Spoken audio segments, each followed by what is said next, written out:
I used to see their big eyes coming at me in the dark, their big gummy smiles, their teeth coming at me from all directions. But anyway, that traumatized me, as you can tell.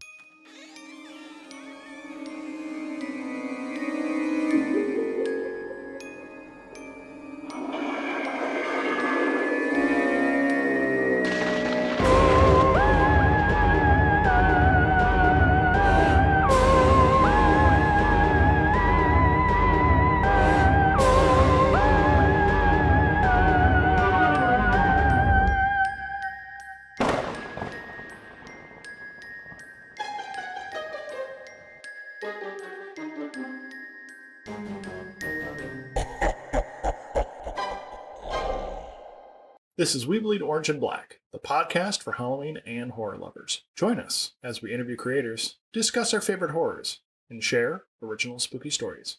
I'm Jeff C. Carter, and this week we're talking with Mark Towse about his books Mischief Night and There's Something Wrong with Aunty Beth.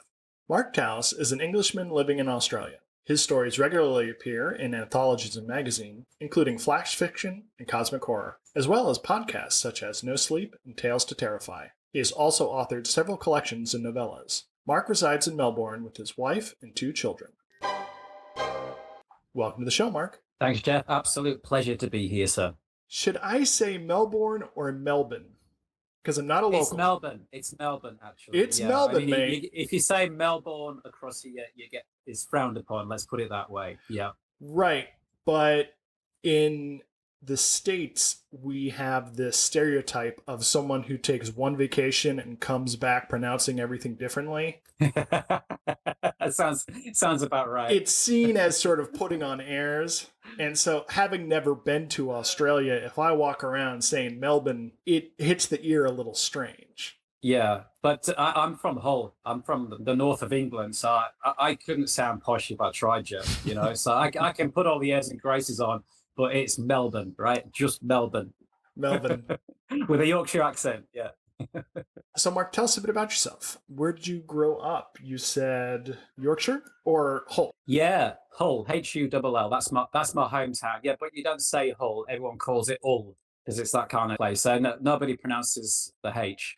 Yeah, so I grew up in Yorkshire. There's some lovely places in Yorkshire. Hull is a strange place. It's sort of, there's a fine line between the posh side of Hull and the poor side of Hull. And I grew up just on the sort of poor side. But I went to a school where the majority of kids were quite posh.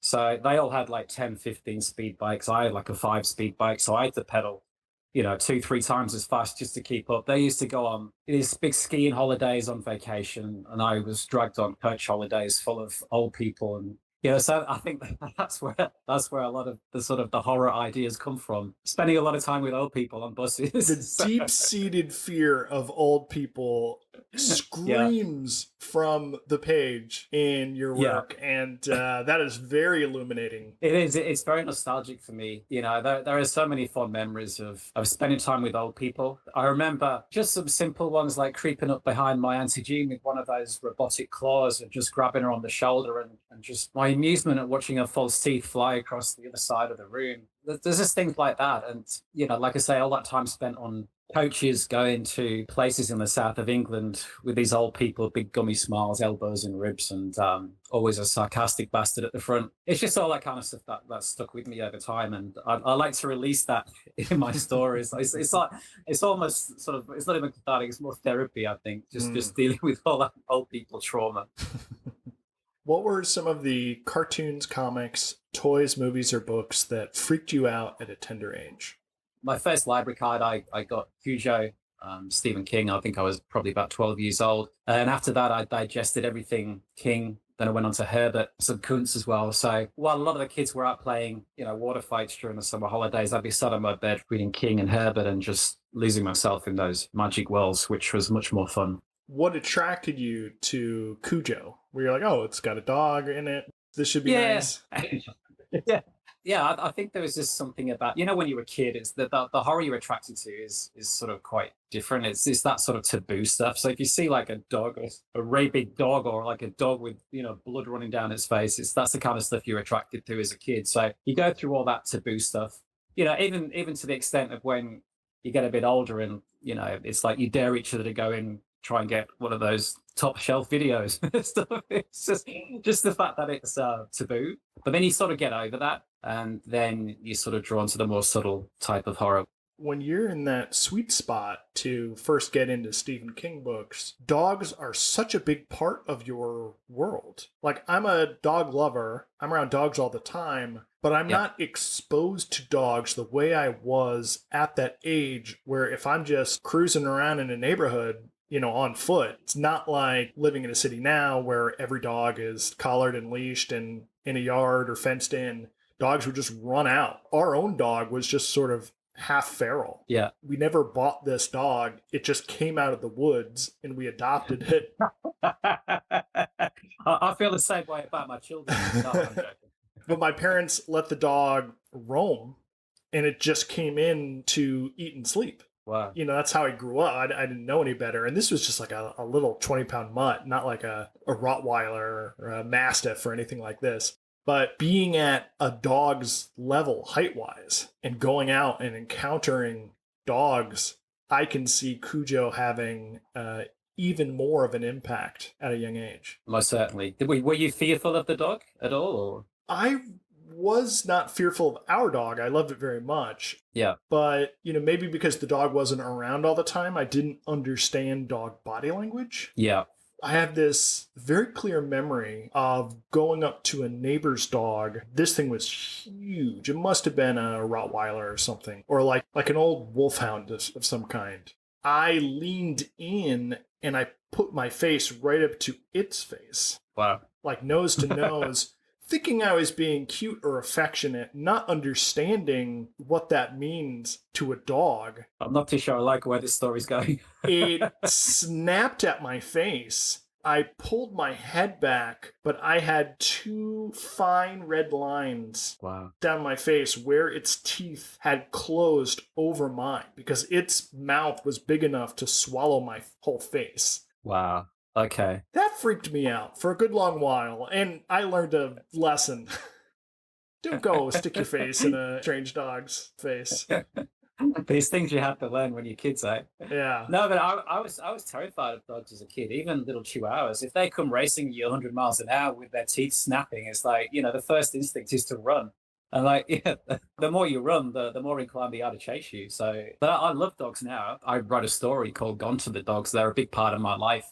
We've got a border collie hunter away that is just she's so special. She's absolutely psychotic. Everyone in our family is psychotic, to be honest with you, but she's so lovable, and she's got such a weird personality, and I love that. I love the quirkiness. So, Mark, what got you into writing? Desperation and boredom, I think, to be honest with you, Jeff. I mean, I played it safe.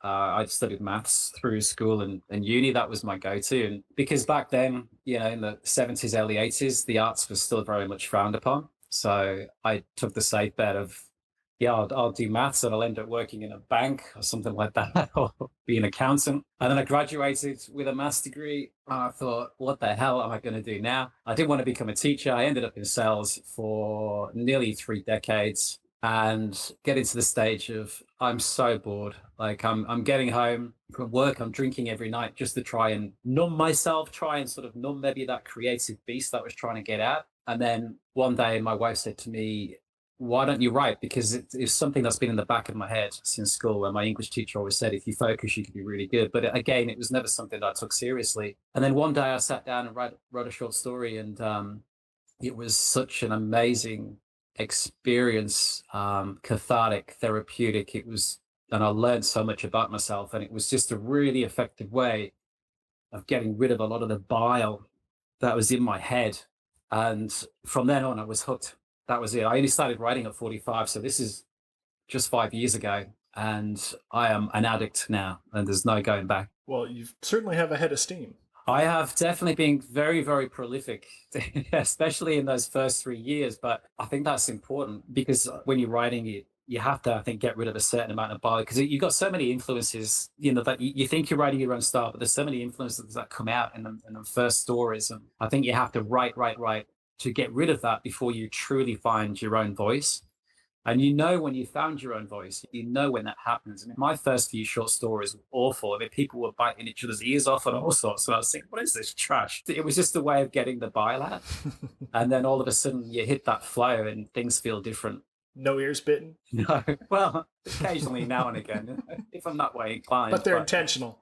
Yeah, they're intentional, yeah. So I write a few stories, and you don't sit down and write a masterpiece after doing nothing creative for 3 decades. And, they were pretty cringeworthy. And then I wrote one that I thought, that's pretty decent. It was called Hugh's Friend. I sent it off to a couple of places, got a couple of rejections, sort of all the standard stuff. I think, reworked it a little bit, sent it to a place called Books and Pieces. And then they said they wanted to buy it for $75. And, that might as well have been bloody $1 billion at the time, because I was thinking, wow, okay, this is pretty cool. I'm self-therapizing, but there's also, is that a word? I don't know.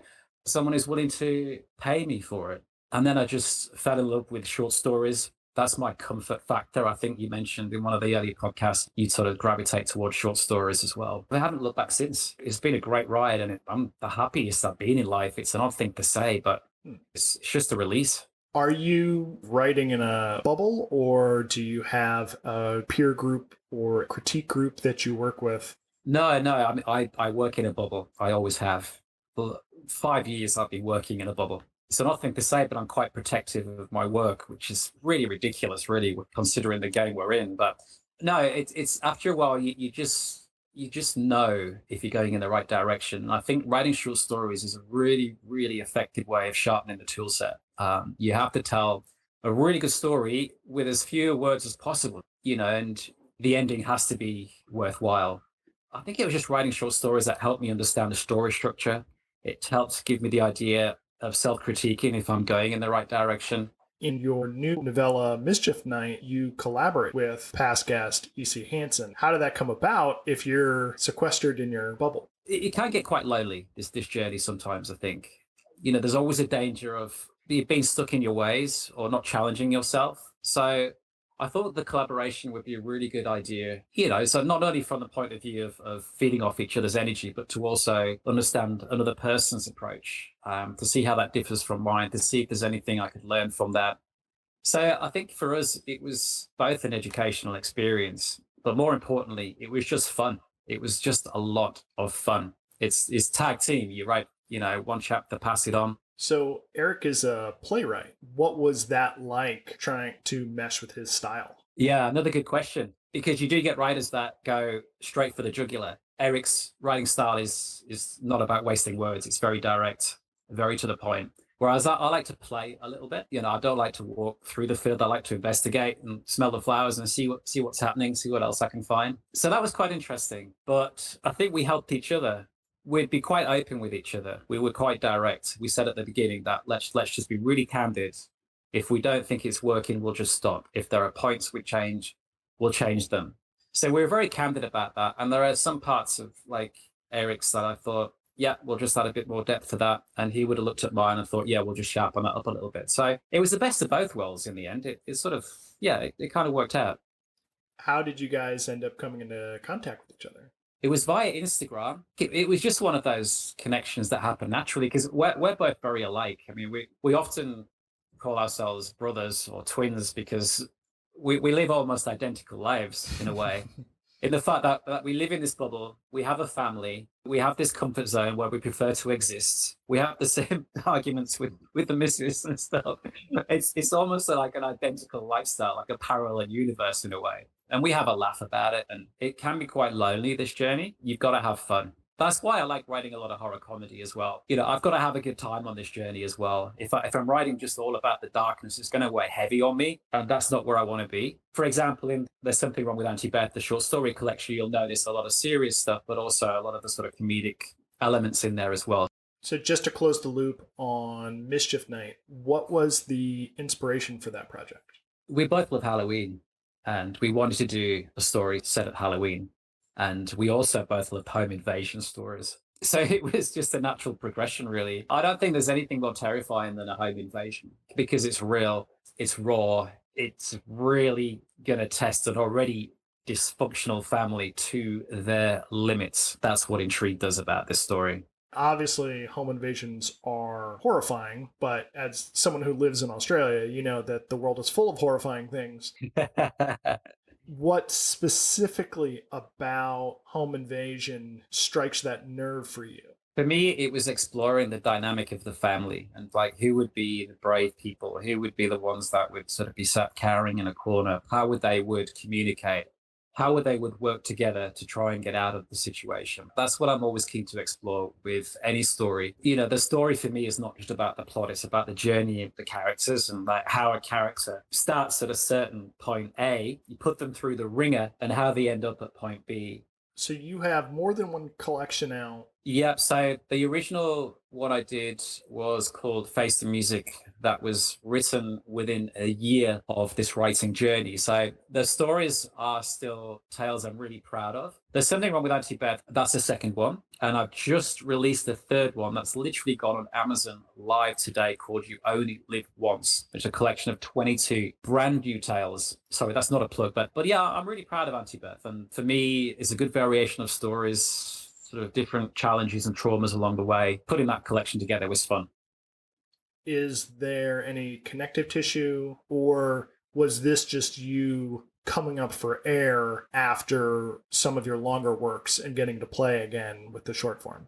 It was a bit of everything, really. There is an element in there that some people have spotted in terms of when a character's facing trauma, just homing in on a crack in the ceiling is that sort of chasm that does sort of run through various stories. And there are quite a few Easter eggs along the way. The main aim for me was to put a collection together where every story was so radically different. I wanted every single one to be absolutely unique and provide a different experience, a different set of unique chills and thrills. The stories are all unique, but I feel like they share some kind of cosmology. Yeah.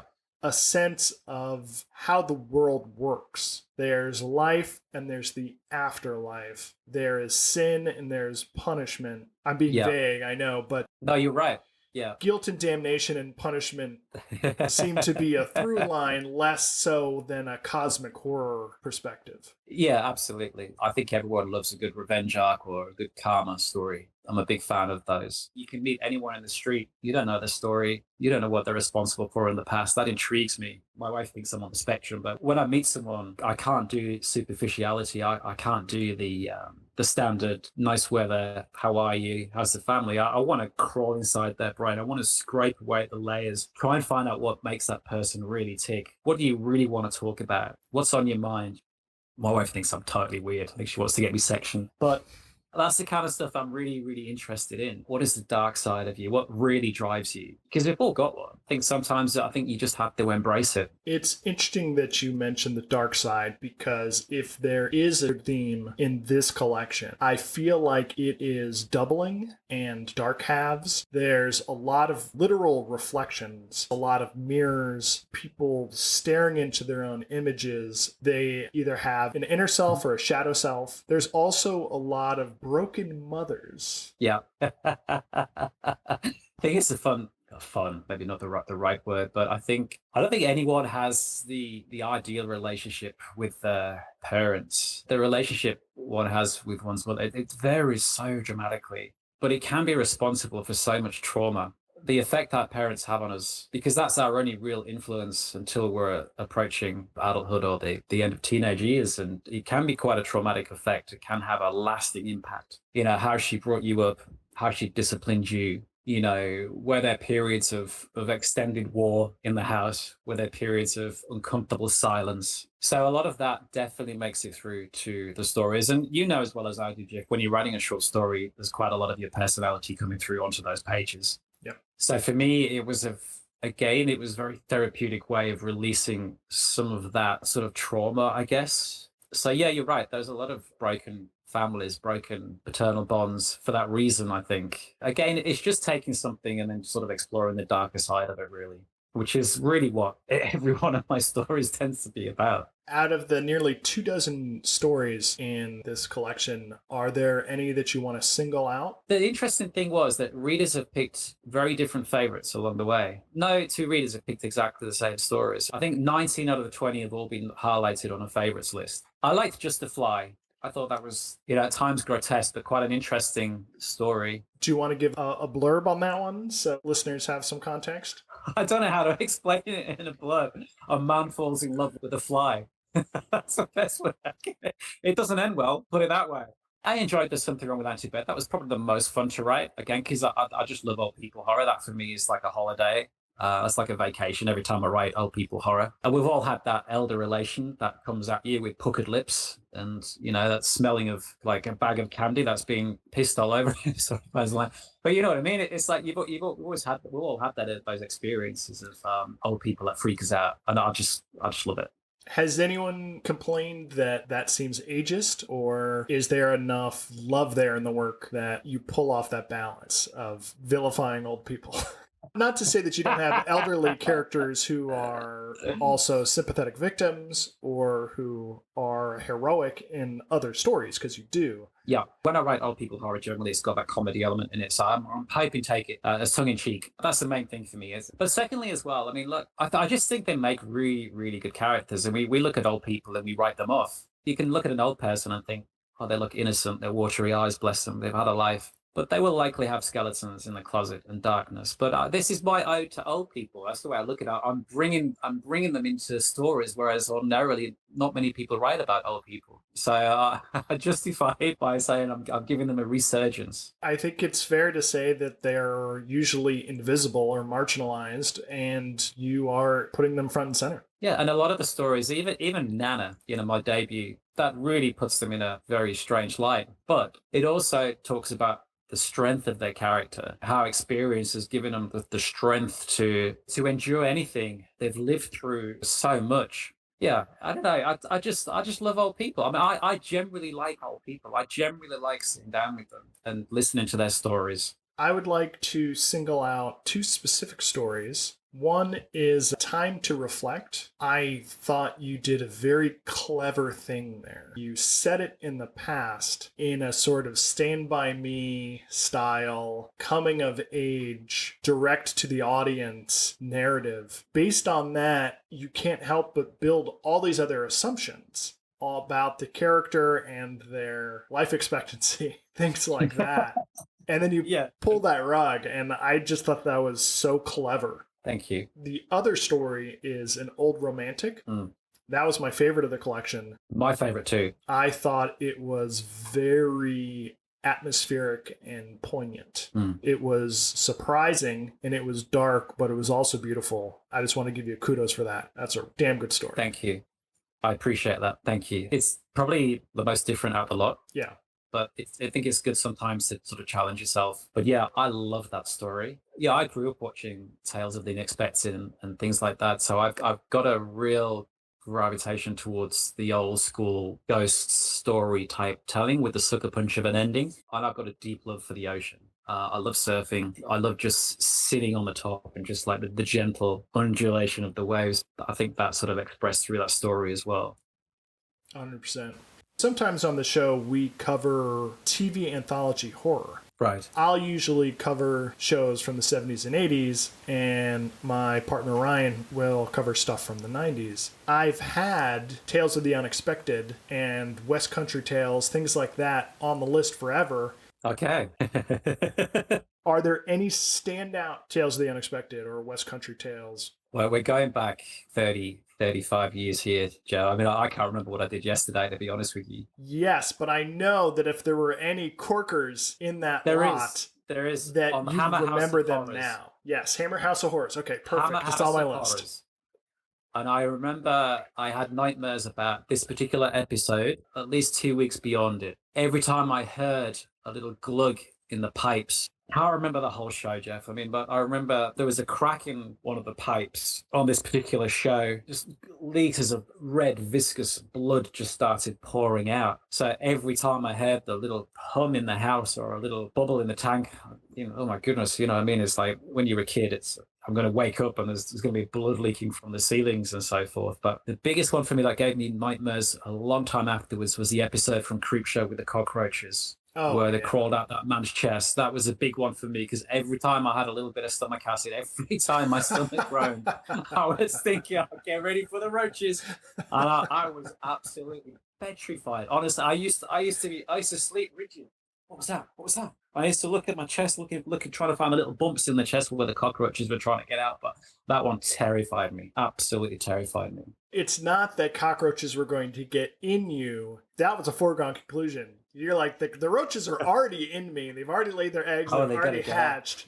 Now I'm just afraid they're going to come out. Yeah, I'm absolutely. okay Yeah. with being full of cockroaches. I'll deal with that.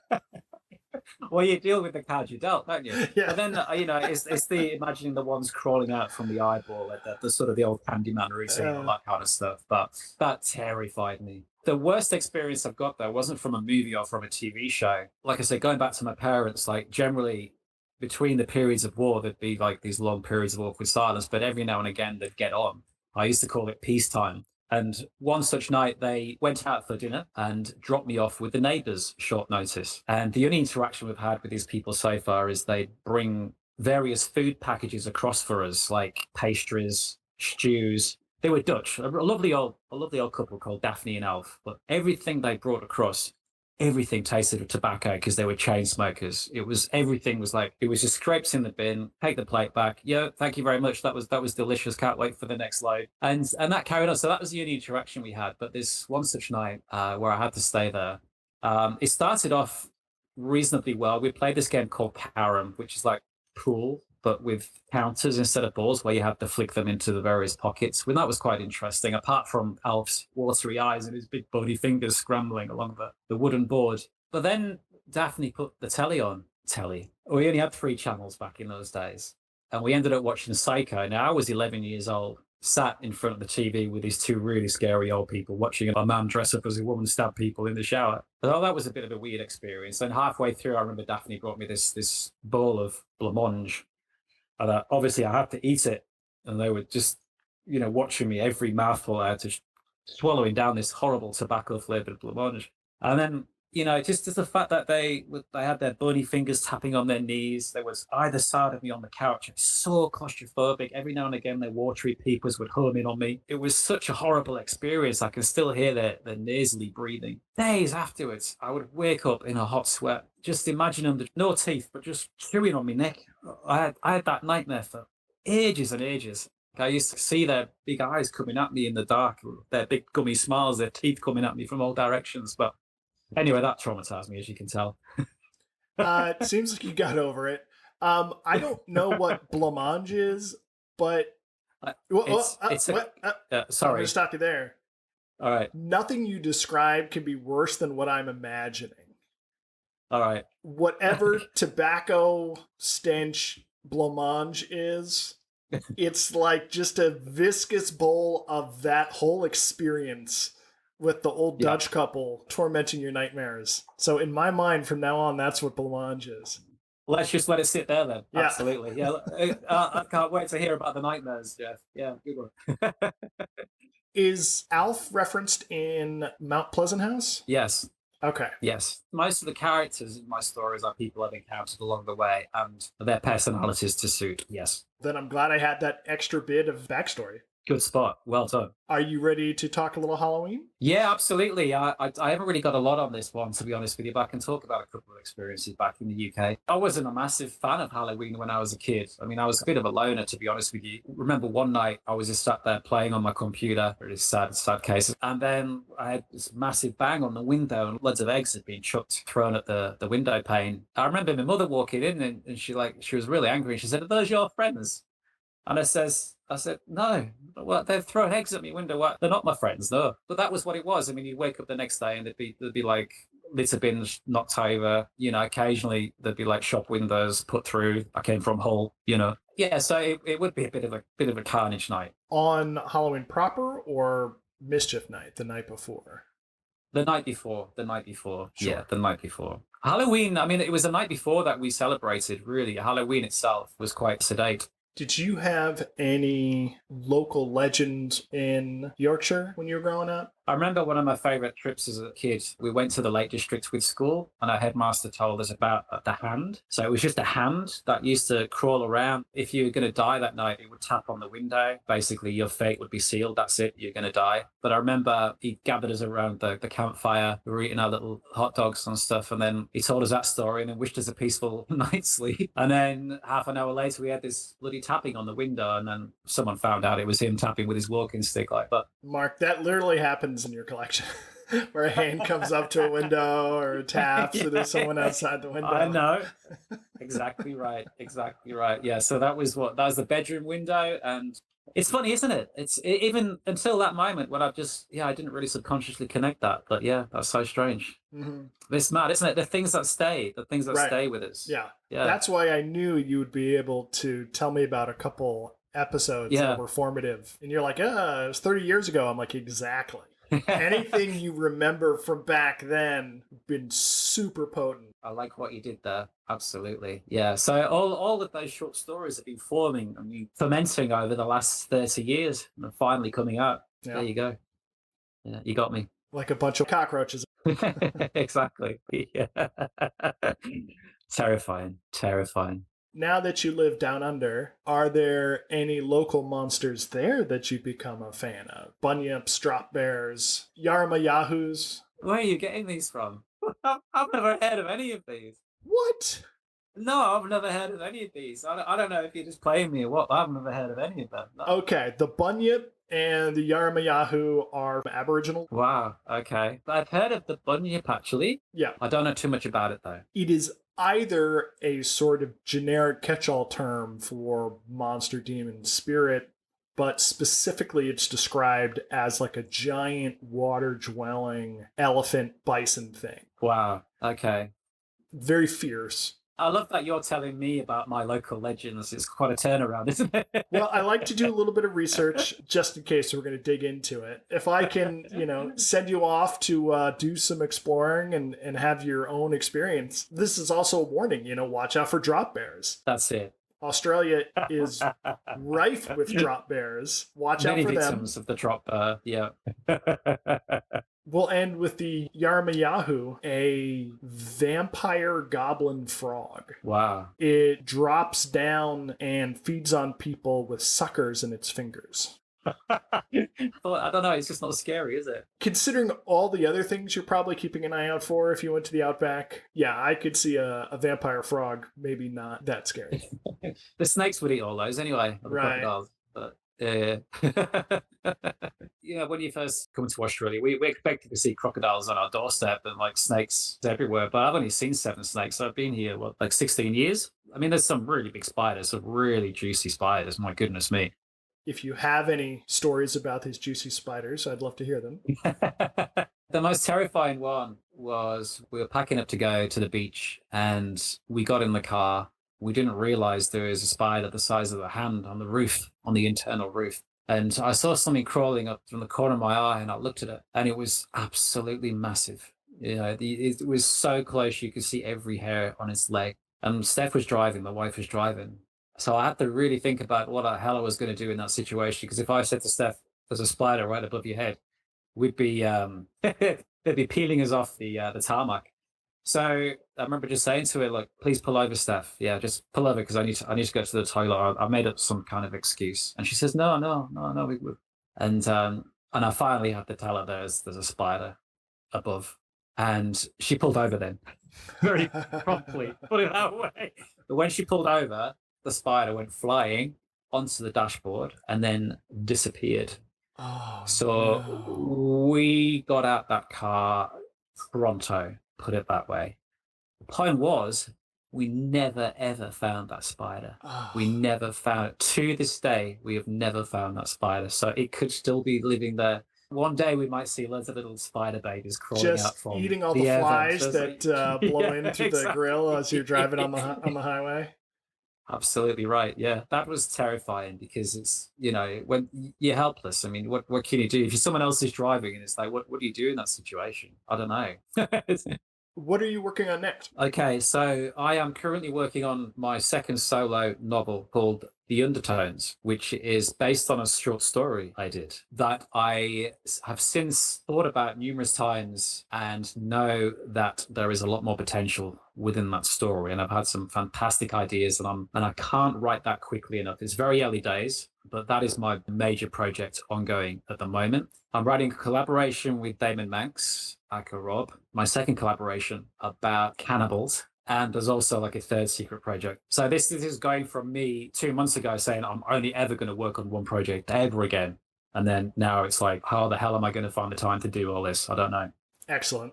And you have a new book that just hit Amazon today? Yes. So You Only Live Once is a new collection of 22 stories, similar to AUNTY BETH in the way that every one I've tried to make incredibly unique. So that's available now. There are some crackers in there. Nice. Where can people find you online? I'm under Towse Writes on Instagram. I'm on TikTok at Towse in the House. Mark Towse 12 on Twitter. I'm around. I'm always up for a chat as well. Well, this was a nice chat. Thank you for joining us. Thank you, Jeff. Awesome to be here. Appreciate it. Please subscribe and follow. Links are in the show notes. You can find me at jeffccarter.com and hit the link. Pick up my collection, We Bleed Orange and Black, 31 fun-sized tales for Halloween. Until next time, stay spooktacular. Oh, the bunyip's very bad, and the bunyip's very bold, and they tell me that the bunyip's now 1,000 years old.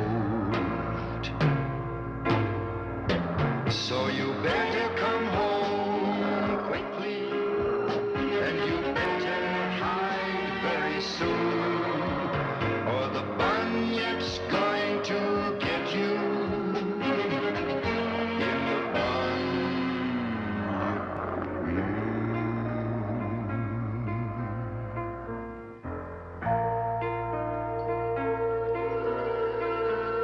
The bunyip's partly animal, the bunyip's partly bird.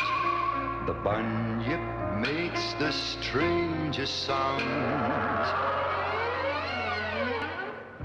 that you have ever heard.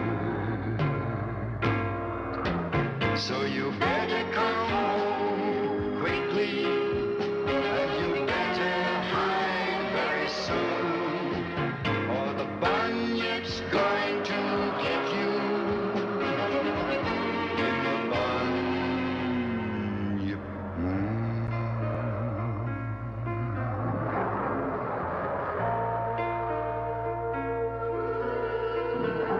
The bunyip's always nasty, and the bunyip's very mean. He's the most unpleasant monster that you have ever seen. So you